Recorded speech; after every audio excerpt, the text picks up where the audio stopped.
आपको रामचरितमानस की एक कुछ पंक्ति याद दिलाऊंगा, आप समझ जाएंगे। तो याद कीजिए वो पंक्ति जो है,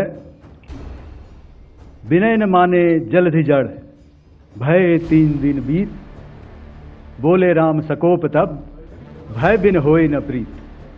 तो समझदार के लिए इशारा ही काफी। राम के देश से आतंकिस्तान के लिए रामचरितमानस से निकली है ये चेतावनी कि अब डरना जरूरी है। किसी भी आतंकी को ट्रेनिंग देने से पहले डरना जरूरी है।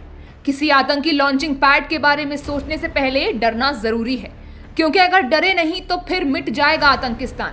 जैसे ऑपरेशन सिंदूर ने आतंकिस्तान के आस्तीन से लेकर गर्दन तक सब धुआं धुआं कर दिया।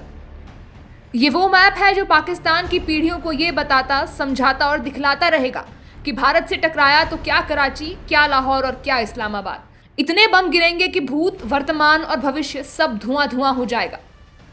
This is the strike on the Noor Khan Air Base, and you can see the effect. I'm sure most of you have seen the video. I have also picked it. ये पाकिस्तान के सैन्य हेडक्वार्टर रावलपिंडी में नूर Khan air base की तस्वीरें हैं और इसकी गूंज पाकिस्तान की भविष्य का मरसिया पड़ रही है। इस धमाके की आवाज सुनी, अब धमाके का असर भी देख लीजिए। This is the strike on the Noor Khan Air Base, and you can. इस तरह के गड्ढे आपने चांद की तस्वीरों में देखे होंगे जो चंद्रयान 3 ने चांद से भेजे हैं। अब आतंकिस्तान को चांद के ये नजारे हिंदुस्तान की जाबाज सेना दिखा रही है, वो भी तस्वीर नहीं बल्कि सच में। ये गड्ढा पाकिस्तान के मंसूबों की छाती पर एक गहरा घाव है। ये एक चेतावनी है कि अगर सुधरे नहीं तो समाप्त कर दिए जाओगे। ये है भारत का वो फौलाद जिसने किया है पाकिस्तान को बर्बाद।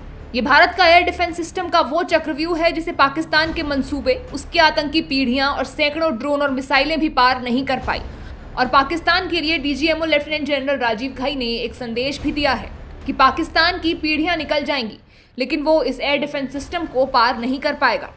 ये जो डायग्राम आप अपने सामने देख रहे हैं, ये मुझे एक इंसिडेंट की याद दिला रहा है और मैं आपको इस उदाहरण के ज़रिए से एक ये एस्पेक्ट हाईलाइट करना चाहता हूँ। जब मैं स्कूल में था तो तकरीबन मेरे ख्याल से ये 70 का दशक था और उस समय इंग्लैंड और ऑस्ट्रेलिया के बीच में, आज शायद क्रिकेट की बात भी करनी चाहिए क्योंकि मैं देख रहा था कि विराट कोहली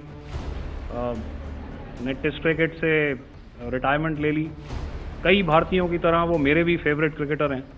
तो 70 के दशक में ऑस्ट्रेलिया और इंग्लैंड की फेमस एशेज सीरीज चल रही थी और उस समय ऑस्ट्रेलिया के 2 बहुत तेज़ गेंदबाज जो कि क्रिकेट हिस्ट्री में बड़ा उनका नाम है, जेफ थॉमसन और डेनिस लिली, उन्होंने अंग्रेज़ी बैट्समैन और उनकी बैटिंग लाइनअप को तहस नहस कर दिया था।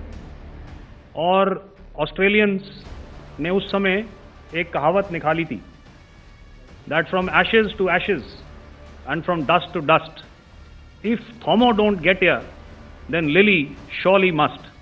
तो आप समझ जाएंगे कि मैं आपको क्या बताने की कोशिश कर रहा हूं।